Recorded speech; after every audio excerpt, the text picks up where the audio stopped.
Good morning, homeschool mamas. Let's chat boundaries in our homeschool. If you are where I live, I am in British Columbia, Canada. I know that most of you are somewhere across Canada, and then there's a handful of you that are in the United States. Well, bear with us if you're not in Canada, because in Canada we're going through, a lot.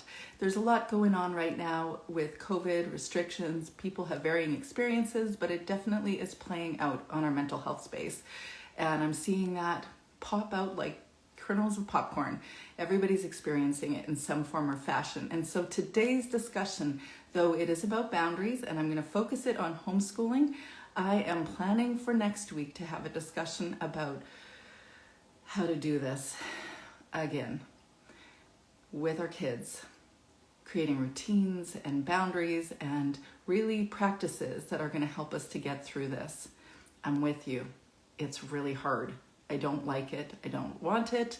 None of us do, but this is it. So let's face it and get through it together. If you have questions, if you have tips that you want to share or something that really is helping you right now, please tell me, because I'm going to share it with other people that really need it right now. But let's get back to the discussion about boundaries in our homeschools. I'm going to give you a very quick list of possibilities to include in your homeschool. I know that we're all different. We all have self-care needs that are really different because we're different people. But these are things that I have used in my homeschool. It's not an exhaustive list. I've been working on posts this week that definitely include all the different things that I do, most of the different things that I've done over the years, and how that has helped me and my kids in our homeschool.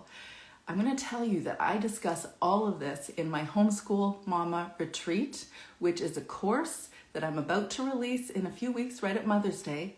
I'm really excited to tell you that I have a very special gift for you and for me. For 5, 6, 7 days, I think I have 7 Homeschool Mama mentors that are going to go live with me and chat about the most pertinent areas of need or discussion with us about the things that we need the most, like things like patience and all of the stuff that you're thinking about. I'm trying to include a little bit of all of that in our discussions. If you want to make sure that something that you're especially grappling with right now is included in that discussion, throw it in the comments section and I'll make sure it's included. But that's going to happen the week before Mother's Day. I ask you to share it wide with friends. These are some really seasoned, very just close to my heart kind of people that are able to engage in conversation in a way that's real, and also they've had a lot of years in sharing their experiences, not only experiencing them, but also knowing how to share it with other people. So I've got that. But let's get into boundaries. Boundaries.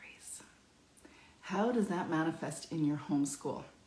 Well, for me, there's a few things that I need. I learned very quickly I needed quiet. Like, not quiet all the time, although some days premenstrually, yes. But mostly I needed quiet at times in the day. How to do that? There's so many ways to find quiet, and there are seasons that it's a much more difficult thing to do, to find quiet with your homeschool kids. Maybe creating times in the afternoon when you're doing a homeschool quiet time, or maybe you're doing it in the morning routine, maybe you're doing it after dinner. There's so many possibilities in how to do that. I've got a special post that's devoted just to finding quiet in your homeschools. Now, what about finding time alone?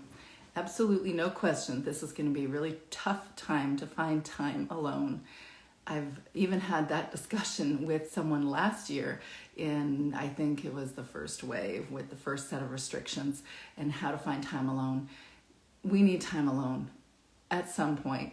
And since going to the grocery store isn't an option for everybody right now, it can't be to the grocery store. But I wouldn't have recommended it anyways, because going to the grocery store as a mom, that's not fun. That's not your alone time. Hanging out with cans of peas and beans, this is not fun.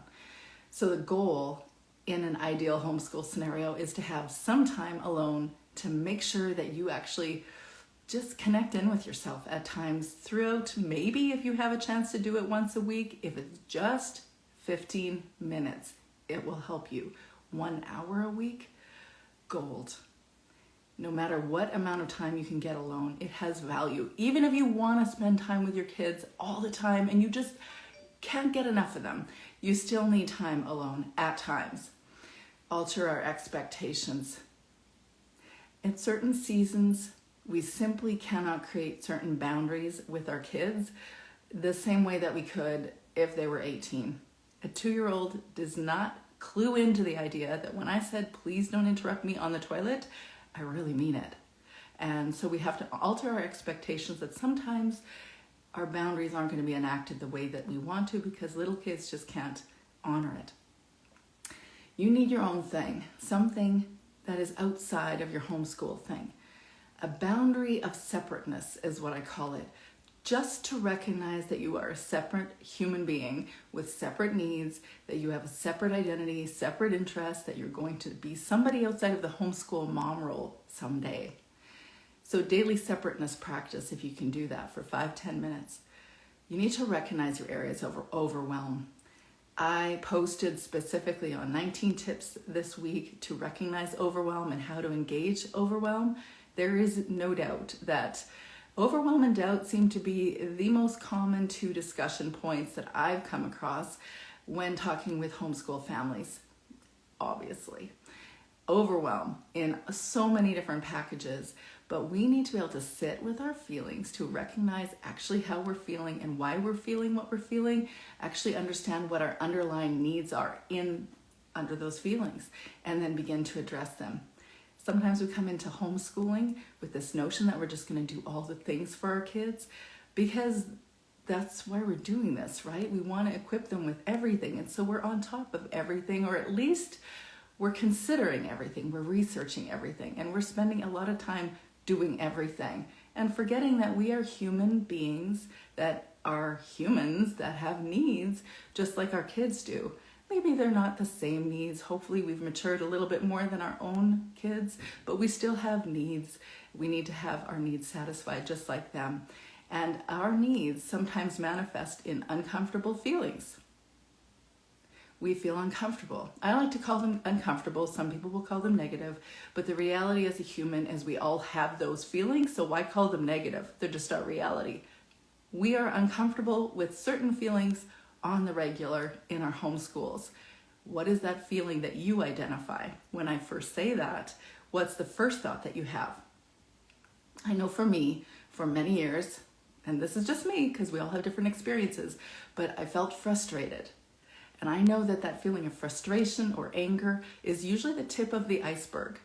In that, under the iceberg, under the water, not under the iceberg, under the water is a much larger section of iceberg. And it usually is not anger. There's something else going on under there. Unmet needs.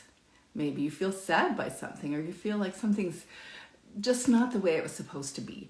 Whatever you're feeling under the anger, that's the thing that you want to address. You want to address the need of that. So that could be many different scenarios in your homeschool, no question. You're looking at that and you're saying, what is it that I need to satisfy in me? When I first say that, I want to hear, what is it that you're thinking? What's the first thought that you have when I share that thought? Because that's probably something that you need to revisit once a day. So I'd suggest put it on a timer on your phone or good old-fashioned alarm clocks and actually check in with yourself, a mindful moment to ask yourself, what are you feeling? What is going on inside of you? Why are you feeling what you're feeling? If you're not accustomed to really digging in and sitting into what is your feeling anyways, if you're not accustomed to that experience or that process, then I would recommend practicing. Because if you do it long enough, you will come to understand what's underneath that feeling. Don't be afraid of your feelings. I have been. I've been, like many people, afraid that they would consume me. But I've learned that when we don't address our feelings head on, they just get bigger. They get more intense and they get harder to understand. But when you sit with those feelings on the regular, their intensity actually decreases. Because our emotional climate is kind of like the clouds in the sky. You have a big puffy cloud on a beautiful day and it's a wonderful day. And then within a day, within a few hours, a storm comes in. for reasons we can't always predict. Sometimes we can, but storms come in, there's a cloud, and it lasts for a while, but it always moves on. That's how our feelings are. They shift quickly sometimes, and sometimes we can predict, maybe premenstrually, that we're going to have certain feelings, or certain events that happen in life will be more happy and excited. We anticipate lockdowns and we think this ain't going to be good. Our feelings are not always predictable, but they are guaranteed to pass. We don't have to be afraid of our feelings. But when we really engage in our feelings, when we really sit with them, when we actually look at them honestly and say, I can accept the fact that I have these uncomfortable feelings, that even the thoughts behind those feelings aren't always ones that I'm proud of, or I wish I didn't think that, but I do. When you can acknowledge that and accept that and be self-compassionate, then surprise, it dissipates. That's the beauty of this whole sit with it movement, is that the feelings actually dissipate. Okay, so I'm talking about some big meta concept, right? Well, I challenge you to put in your day timer once a day to check in with your feelings, with yourself, and see how do you really feel. Start dealing with that thing that keeps cropping up within your homeschool days. Identify it, start looking at it honestly. That is probably your biggest tip in dealing with boundaries in your homeschool, because you're going to recognize what your underlying needs are. And sometimes, because we're homeschool moms, we over-identify with our kids' feelings. I am that mom. And I know there are many moms like that. We do this because we genuinely want the best for our kids. And so when our kids aren't happy, we don't feel happy. We think, what can we do to make them happy? Well, sometimes we have to accept that they're other human beings. They don't always feel good. They're not always going to have this parallel line of emotional climate as we are. And sometimes they're not going to handle things as well as we are. They're not as old as us. They're in developmental stages that probably are not anywhere near as their cognitive, if they're teenagers, their prefrontal cortex isn't developed fully yet. And yet, because we're with our kids all the time and we're teaching them and engaging them and kind of helping them move in one direction, you know, this is the right way to engage, or maybe not right way, but this is a healthy approach to this. We think, well, you should do that then. You can do that now. But they're still learning, they're still growing. So as much self-compassion as you can give to yourself, give that compassion to your kids too. And recognize that their feelings are not your feelings. So all this discussion is about boundaries. What is the area of boundary that you are most challenged in your homeschool? I'll add one note that someone had mentioned to me, that they are challenged by being interrupted on the phone or in messaging by their friends and family during the homeschool day. Well, as much as this is not easy to do, it is a practice required.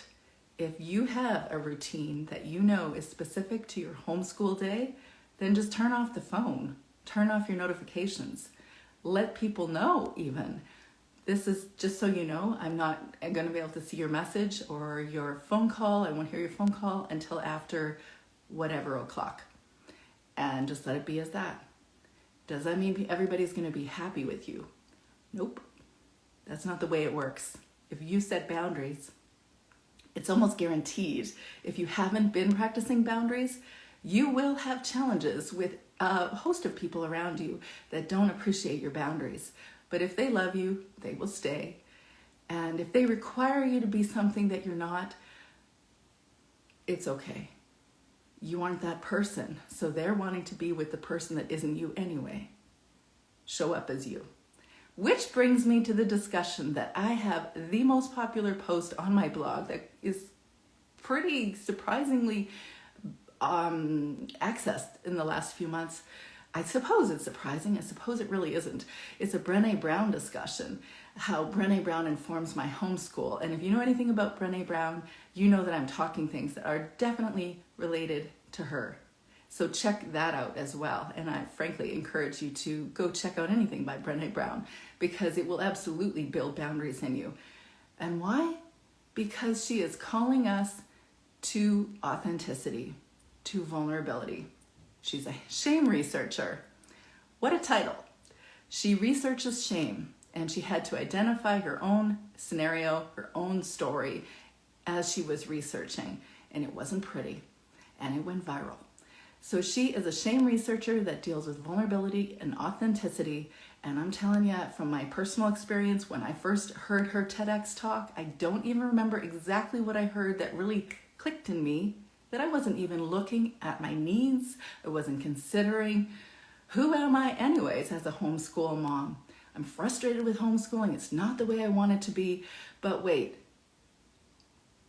am I actually aware of what I need in my homeschool, or how I'm engaging, or how I'm showing up in my homeschool? Am I even the person that I thought I was? I said I was this thing, this perfect homeschool mom, which by the way I wasn't, but I was thinking this is what I have to be, and I'm not showing up like that, and this is all not being, doesn't feel very good.